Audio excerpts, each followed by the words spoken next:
Mimi nikiongea kukukosoa na kukosoa serikali, unatuma majambazi, ninazungushwa Kenya mzima, ninarudi ninatupwa huko kichakani, Your Excellency. Ladies and gentlemen, as of this morning, the news that we have awoken to is in regards to the missing Juja Member of Parliament, Honorable Koimburi. Koimburi is said to have been abducted yesterday at a church service at his constituency, which is in Juja. It is said that DCI officers in Subarus abducted Koimburi and he went missing. His allies tried to locate his whereabouts without any finding any success. When the DCI was asked what had happened to Koimburi or where Koimburi was, they made it known to the people that were looking for him that they did not have any hand in the disappearance of Koimburi. And now, it is to our surprise that Koimburi has been found dumped at a farm in Kibichoi, Ruiru constituency, which is in Kiambu County. Now, looking at the pain that the man has displayed in the video, which has currently been circulating on social media, you will agree with me that the man has gone through hell under the hands of the DCI, the Directorate Criminal of Investigation. The Directorate Criminal Investigation officers that were that had taken him into custody. Now, many people have shared different thoughts in regards to the abduction of Koimburi yesterday, which remain the highest case that we are asking ourselves. What wrong did Koimburi what sin did Koimburi commit?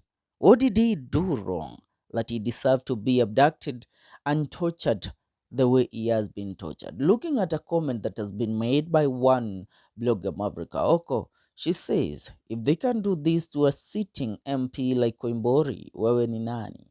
Those who were misused under Uhuru, including killing of the two Indians, are today in prison. Hii killer squad wasidhani wako mysterious. The regime will ensure they are accountable. May their generation be cast. And I also say that, you know what? The question that we will have and let us ask ourselves, and more so to the residents of Juja, the people that chose and elected one George Koimburi. Ask yourself this question today.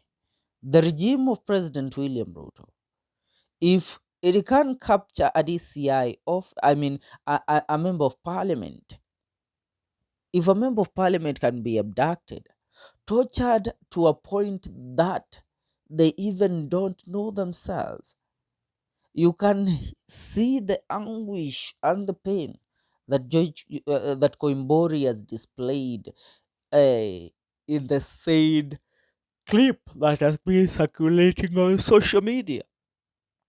You can see it all. So the question is, if such an MP can undergo that, how about you, a normal citizen? And another question that we are asking ourselves, what sin did Koimburi commit?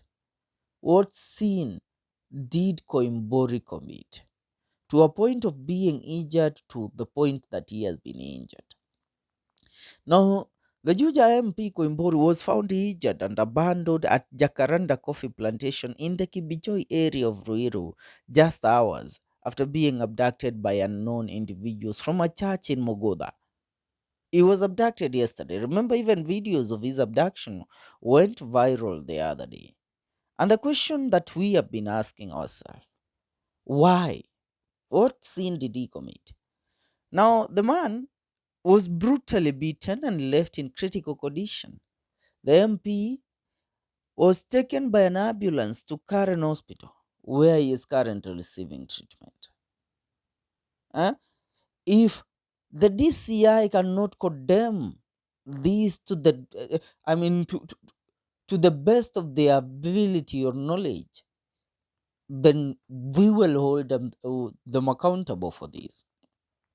Uh, the Directorate of Criminal Investigation denied any involvement in the abduction, though it confirmed that Koimburi has been sought since Friday in connection with alleged land fraud and misuse of constituency development funds. You know, it's crazy how these people behave. It's crazy how these individuals think that they run the world, you know. And once asked a question, you deny to death that you don't know what is happening. But we know, you know, that you played a hand in the abduction of this man. You know, they were denying his involvement. I mean, the involvement in his abduction, so that if Koimburi dies in the hands of the officers that had abducted him, they cannot be held accountable. Are we together? And that is why you see the situation that the man is in is not a situation that we can say eti huyu ni mtu ambaye they were at the verge of killing him. They were at the verge of beating him to death. Hmm?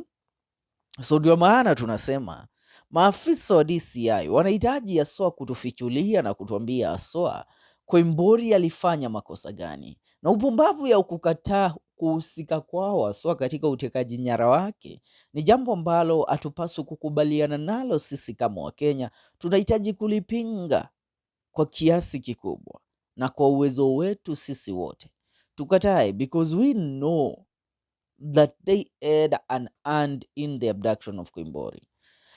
Mkewe Koimburi, the Miss Koimburi, yesterday expressed frustration over the situation, noting previous occasions when authorities took her husband's phone and vehicle during investigation but failed to provide clarity on his whereabouts. You know, I mean, they are behaving like minions that I mean, they are behaving like we in an anarchical regime where you can wake up just today and decide to pick a senator somewhere because they oppose the government. But let me ask, I haven't seen Koimburi so openly criticizing the government recently. I really think that this abduction has something else. What does Koimburi know? Because among the members of parliament that have been intimidated so much is one George Koimburi.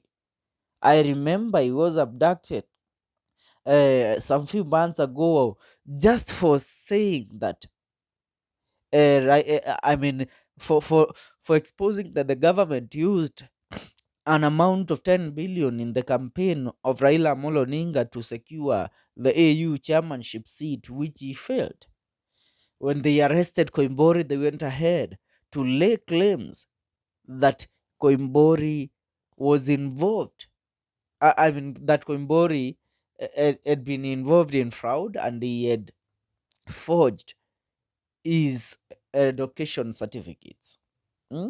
Sasa saa hii tunataka maafisa wa DCI watuambie uchunguzi wao umefikia wapi kuhusiana na ni yepi ambayo yalimfanyikia Koimburi hapo jana.